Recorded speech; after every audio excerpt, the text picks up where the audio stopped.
हामिदम व मुसल्लियन ख़वातीन व हज़रात अस्सलामु अलैकुम व रहमतुल्लाह। जैसा कि आप जानते हैं कि मौलाना रूम साहब रहमतुल्लाह अलैह की मसनवी शरीफ का दर्स जारी है और आज का दर्स बुनियादी तौर पर तो गुज़श्ता से पेवस्ता ही है, क्योंकि पिछले दर्स में हमने देखा कि जिस बच्चे को आग में डाला गया और यहूदी बादशाह का नुक्ता नज़र ये था कि आग में जाएगा तो जल जाएगा, राख हो जाएगा, लेकिन उसे क्या खबर थी कि जो अल्लाह के रास्ते में कट मरते हैं, अपनी जान की बाजी हारते हैं, वही तो ज़िंदगी को पाते हैं और वही तो हयात जावेदानी को पाते हैं।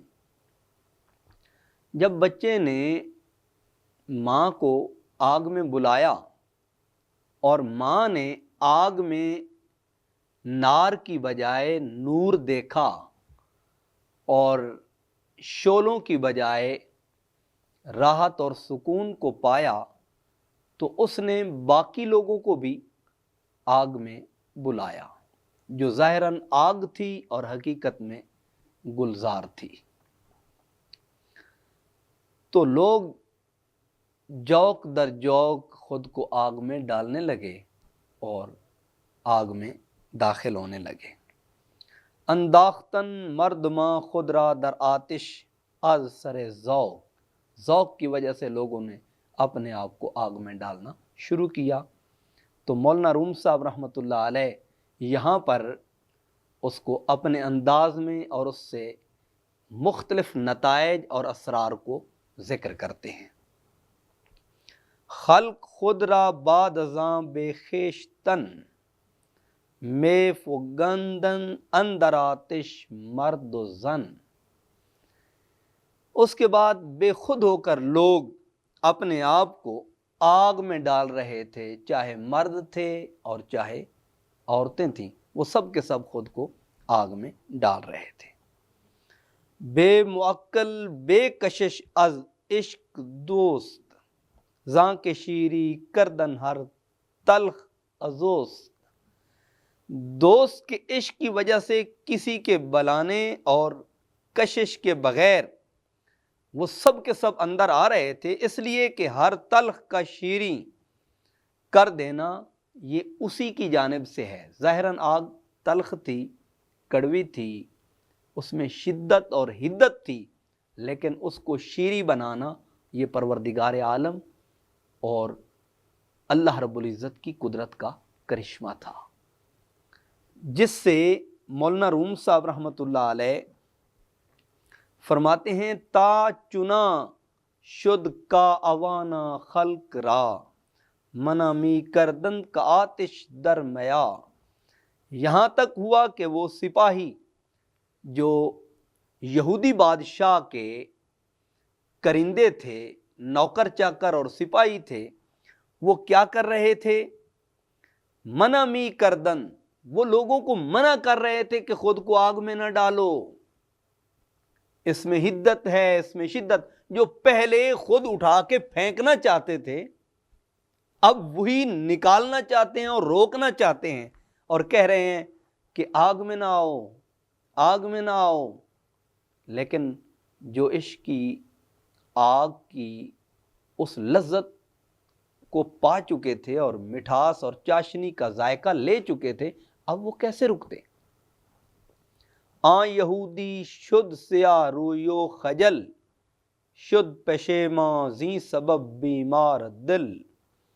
वो यहूदी स्यारो भी हुआ और शर्मिंदा भी हुआ, और वो चूंकि दिल का बीमार था, अब लोगों के जाने की वजह से वो पेशेमान हो गया कि मैं जिन्हें हलाकत के लिए डालना चाहता था वो निजात के लिए जा रहे हैं, मैं जिन्हें तबाह बर्बाद करने के लिए और जलाने के लिए डाल रहा था वो जिला पाने के लिए जा रहे हैं। तो इसका मतलब ये है कि आग अपना किरदार जलाने वाला तर्क करके राहत और सुकून देने वाला इख्तियार कर चुकी है, और ये मन जाने बिल्ला था, अल्लाह तबारक व तआला की तरफ से था। کاندر آتش خلق عاشق تر شدن، در فنائے جسم صادق تر شدن، کہ لوگ آگ میں گرنے کے اور زیادہ عاشق ہو گئے اور جسم کو فنا کرنے میں مزید صادق ہو گئے، کہ وہ گرنا چاہ رہے تھے کہ ہم اس آگ میں جائیں، اور جب جسم آگ میں جاتا تھا تو جسم سے گزر کر، چونکہ من کی دنیا کو وہ آباد کر چکے تھے، وہ اس میں نہ جانے کی بجائے جانے کو ترجیح دے رہے تھے اور اپنے ایمان کو اور اپنے یقین کو مزید پختہ اور مضبوط کر رہے تھے۔ مکر شیطان ہم درو بچسپید شکر، دیو خود را ہم سیا رو دید شکر، شکر ہے شیطان کا مکر اسی کو چمٹ گیا، شکر ہے شیطان نے اپنے آپ کو بھی کالا کر دیا، یعنی اپنے چہرے کو بھی اس نے سیاہ کر دیا۔ کس وجہ سے؟ اپنے مکر کے نتیجے میں وہ اپنے جال میں خود پھنسا، اور جو لوگوں کے لیے روح سیاہی چاہتا تھا وہ خود روح سیاہ ہو گیا۔ آنچ می مالید بر روئے کساں، جمع شد در چہرہ آن نا کساں، وہ سپاہی جو لوگوں کے منہ کے اوپر ملتے تھے، ان کمینوں کے چہروں پر وہ خود روح سیاہی اکٹھی ہو گئی کہ خود ان کا چہرہ سیاہ ہونا شروع ہو گیا، اور جو لوگوں کے لیے وہ چاہتے تھے وہ ان کے اپنے لیے ہو گیا۔ من حفر بیرن لأخی فقد وقع فیہ، جو کسی کے لیے گڑھا کھودتا ہے وہ خود اس میں واقع ہو جاتا ہے۔ آنکھ مین در رید جامہ خلق چست، شد دریدہ آن او زیشان درست، جو تیزی سے لوگوں کی جامہ دری کرتا تھا، یعنی لوگوں کے تہ بند کو اور جامہ کو وہ چاک کرنا چاہتا تھا، اس کا جامہ چاک ہو گیا، اور جن کا چاک کرنا چاہتا تھا ان کا درست ہو گیا۔ ان کا درست کیسے ہوا؟ اللہ کے کرم سے، اس کی عطا سے۔ اور ان کا چاک کیسے ہوا؟ کہ وہ لوگوں کو ہلاک کرنا چاہتے تھے اور دین سے ہٹانا چاہتے تھے، وہ خود ہلاک ہو گئے، اور جن کے لیے انہوں نے ہلاکت کا بندوبست کیا، سامان پیدا کیا، وہ درست ہو گئے اور آگ میں جا کر بھی شفا پا گئے۔ یقین کی دولت انہوں نے پائی، ایمان کی دولت انہوں نے پائی، من کی پختگی کی دولت انہوں نے پائی، تن سے گزر کر اپنے من کی آبادی کی دولت انہوں نے پائی۔ تو رومی کہتے ہیں جو تن سے گزرتا ہے وہ من کی دنیا کو آباد کرتا ہے اور من کی دولت کو ہمیشہ کے لیے پا لیتا ہے۔